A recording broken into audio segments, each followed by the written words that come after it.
This was the first ever Ironman I've ever been to, but I'm not the one competing this weekend. So let's rewind and relive an insane weekend that was nothing short of epic.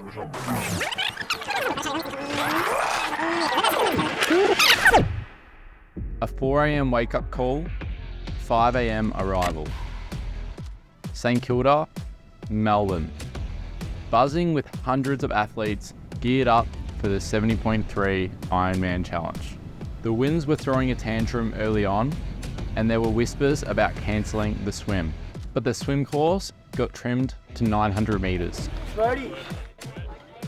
He's behind the camera, I think I might be on. Now, if you're not up to speed from the last video, meet Sean, the co-director of Tuco. He trained for 8 weeks, gearing up for the Ironman 70.3 to raise awareness for osteosarcoma. We witnessed an unlucky tyre pop within the hour of the swim starting. Oh, that tyre's gone bang. Oh, no. Imagine going into the bike shop, like I saw you out with the hood and then like you went. Right now, oh no mate, you're on there, it's over. We're really sorry about that. You probably should have pumped your tyres on yourself.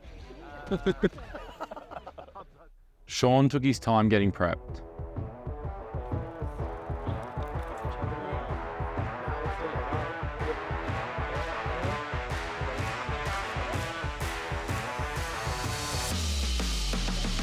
That's ridiculous now. The whole Tuco team pitching in to wrestle his wetsuit into place.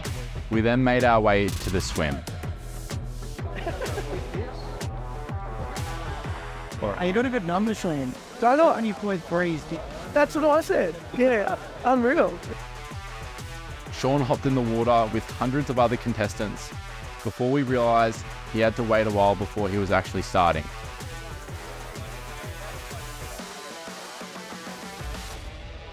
Oh, and here's Zach, the brains and the founder behind Tuco. You'll see more of him in this roller coaster of a YouTube series.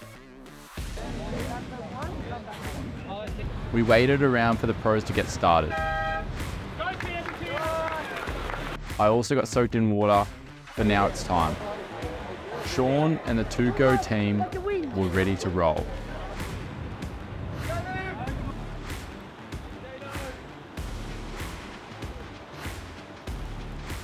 T1 saw people sprinting everywhere. Honestly, we had no clue where Sean was, even with the trucker. But you couldn't miss that flashy yellow suit tearing it up on the bike course. Hey, we're here down at Vine. Come have a look, come check. Now, as you know, I don't really like riding bikes. I'm more of a runner. But Sean Summer knows how to ride a bike. After Sean kicked off, we figured it was time for a cafe pit stop. Do you want to go on copy? Yep.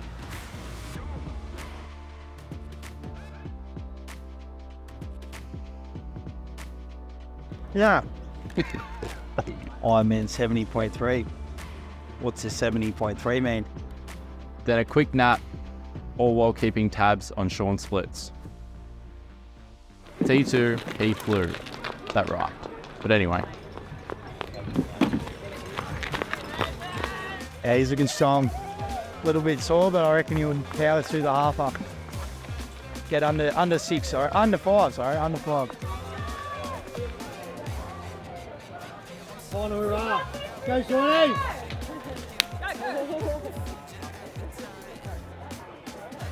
And through, Shawnee! Let's go! Come to us, guys. Let's go.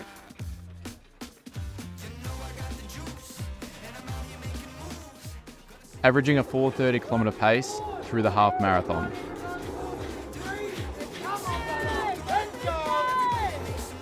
And as luck would have it, Melbourne decided to play nice with the weather for the bike and run.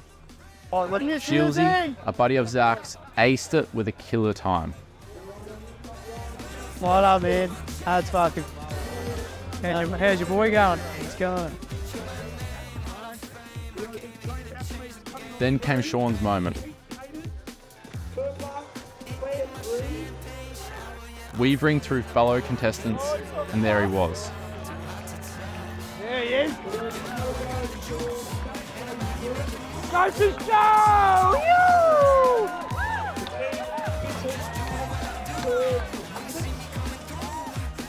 Tuco supporters showed up in full force, proving that with a squad backing you, there's nothing that can hold you back from your goals.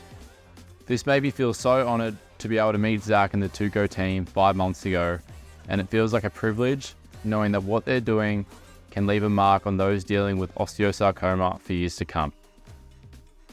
I'm not big on showing emotions, but I couldn't help feeling bloody proud of these guys and everyone rallying for Tuco.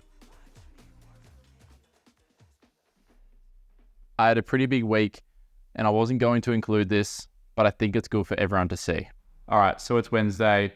Just come back from work at 7 p.m. and I've done my run this morning, but now I have to do the bike session. Yeah, been sleeping at about 9, 10, waking up at around 5 or 6.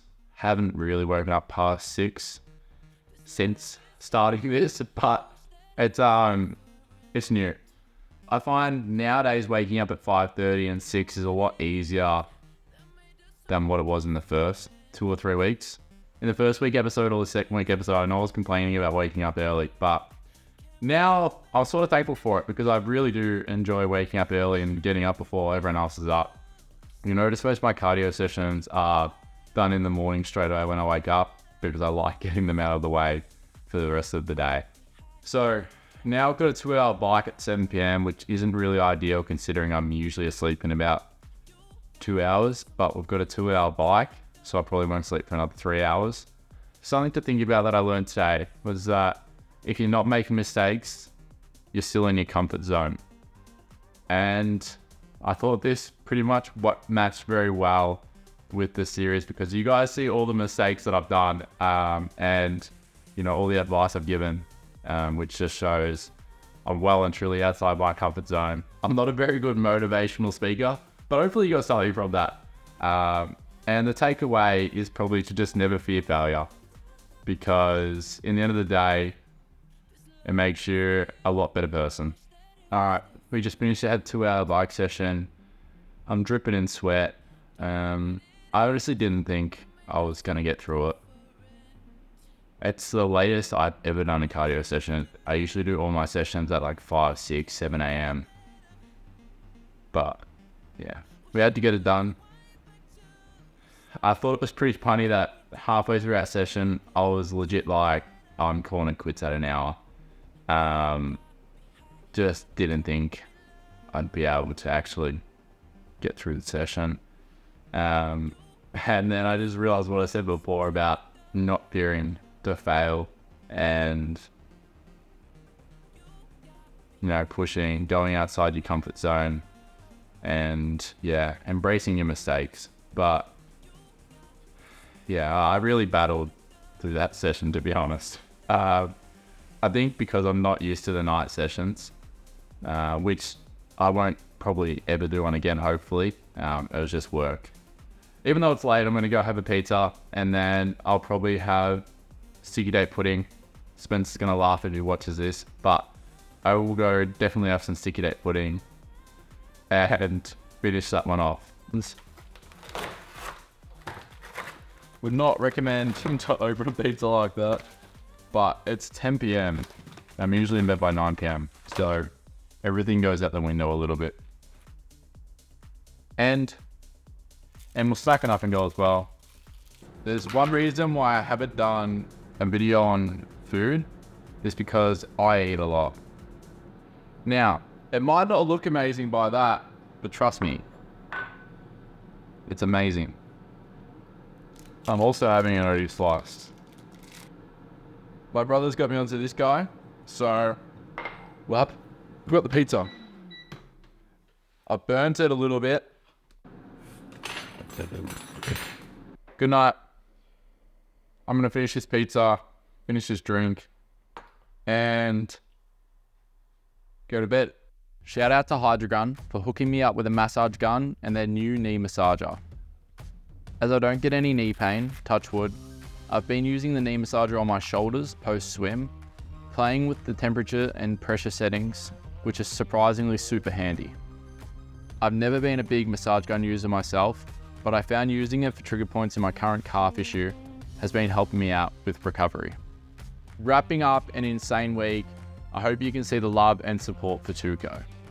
I know there are a lot of new viewers this week, and thank you all for your amazing comments. And hopefully you can all see what these guys are doing to raise awareness is absolutely mind-blowing.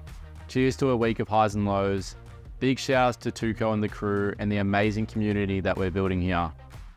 I'll see you guys next week.